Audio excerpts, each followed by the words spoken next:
ఈ రోజుల్లో చాలా మంది దైవజనులు ప్రార్థిస్తున్నప్పుడు మనుషులు కింద పడిపోతున్నారు. దానికి బైబిల్లో ఆధారం ఉందా అన్న విషయాన్ని కొంచెం తెలియజేస్తారా? ఈ ప్రశ్న ఇప్పటికి దాదాపు 50 మంది అడిగారు నన్ను.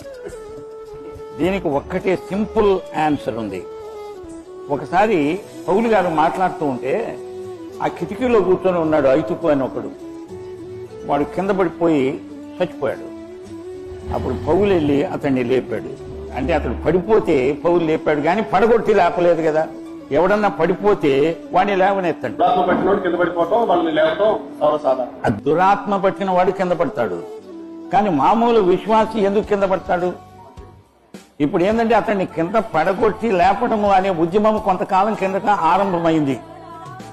అదేంటంటే పడగొడితే నాలో దేవుని శక్తి ఉన్నది అని. పడగొట్టడంలో లేదు దేవుని శక్తి, పడిపోయిన వాడిని లేపడంలో ఉన్నది దేవుని శక్తి. ఒకవేళ నువ్వు పడిపోతే నేను వచ్చి లే అని లేపుతా. పేతురత్త జ్వరంతో పడి ఉన్నది, అవునా? అంతేగాని యేసు ప్రభు వచ్చి ఓ పేతురత్త నువ్వు పడిపోమ్మో అని పడిపోయిన తర్వాత లెమ్మో అని అనలా. అంచేత ఆమె అప్పటికే పడిపోయింది. పడిపోతే ఆయన చేయిచ్చి లే అని అన్నారు, అంటే లేచి.